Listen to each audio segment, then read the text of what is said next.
Hello and welcome to this edition of World at War. My name is Mohammed Saleh. The first time Russia used a North Korean manufactured ballistic missile on Ukraine was on the 30th of December 2023, when Russia had struck the Zaporizhia region. And since then, Moscow has repeatedly deployed North Korean missiles, especially the Warzones 11 series, to carry out strikes deep inside the Ukrainian territory. While the flow of Western weapons into Ukraine to fight against the Russian onslaught has been patchy in the last 6 months, Russia has managed to dramatically increase its own weapons production capacity. Moscow has also been aided well by Iran and North Korea. Even though both Iran and North Korea are under international sanctions over their missile programs. But what will come as a surprise to many is that the North Korean missiles use at least about 290 non-domestic electronic components that are predominantly manufactured in the United States of America. And these North Korean missiles that are powered by American components have been used in the Ukraine war theatre. Our next report gets more details. This CCTV footage, captured on the 29th of April in the Ukrainian port city of Odessa, will give you a glimpse of the kind of firepower that Russia has deployed in this war. The series of explosions resulted in the deaths of 5 people, while 32 others sustained some serious injuries. One of the structures that was struck in this attack is the beautiful building of the Odessa Law Academy, that is also known as the Harry Potter's castle due to its ornate design. According to the Ukrainian Navy, this attack was carried out by Russia using the Iskander-M ballistic missile with a cluster warhead. A prominent former Ukrainian member of the parliament, Serhiy Kivalo, is said to be one among those who've been injured.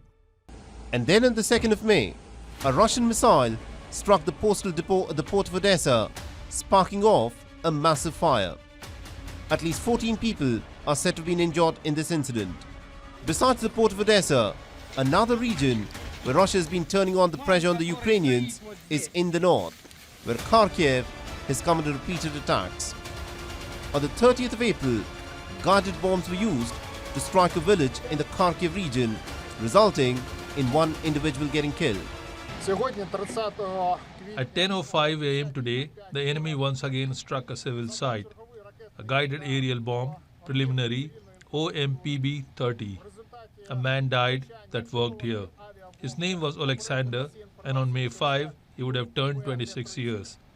Unfortunately, 4 more civilians were wounded. There's no military object or equipment here. This week, the Commander-in-Chief of the Ukrainian Armed Forces, Alexander Syrsky, admitted that the position on the front line has deteriorated and that Russia has made a number of battlefield gains. The promised American weapons, though impressive on paper, are yet to reach the front lines, and this has dampened the morale of the soldiers holding the Ukrainian positions. Of course, we don't have enough shells.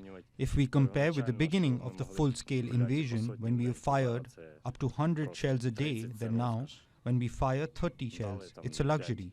We may be given 5 or 6 shells, but more often, we're not allowed to fire. We used to target military vehicles a lot, and we saw over streams where and what we hit. But now, we're often not allowed to fire. Sometimes, we fire in response to the Russian attacks on our personnel, so that they cease fire.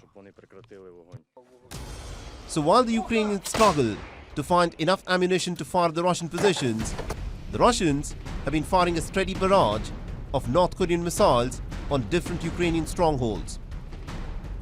And what is especially galling for the leadership in Kiev is that the North Korean Warzones 11 missiles landing up in Ukraine are all manufactured using American electronics.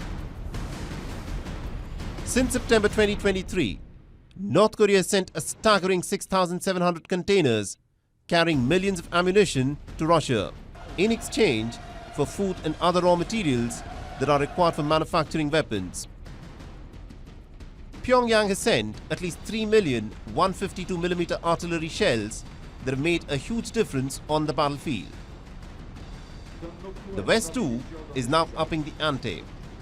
Besides the long-range ATACMS that have been sent by the United States, what is extremely concerning is the rhetoric that the Western leaders are now resorting to.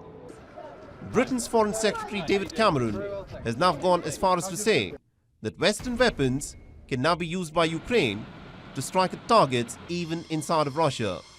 In terms of what the Ukrainians do, in our view, it is their decision about how to use these weapons. They're defending their country. They were illegally invaded by Putin, and they must take those steps. We don't discuss any caveats that we put on those things, but let's be absolutely clear. Russia has launched an attack into Ukraine, and Ukraine absolutely has the right to strike back at Russia.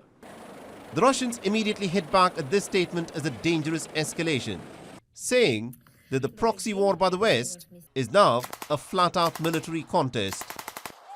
On May 2nd, the former Prime Minister, current Foreign Minister of Britain, David Cameron, during an interview to Reuters agency, suddenly claimed that Ukraine has the right to perform strikes, as he said it, against the Russian territory, using British weapons.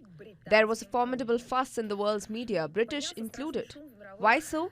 Because it's the first time that a Western politician admitted something that is already an open secret to all the countries of the world's majority. The West is conducting a flat-out war against Russia with the hands of the Ukrainians. European leaders are increasingly realizing the stakes of the Ukraine war.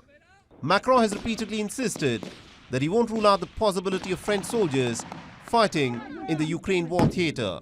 And the question now is, how many more steps will the two sides go up the escalatory ladder before this war becomes an all-out confrontation between Russia and NATO?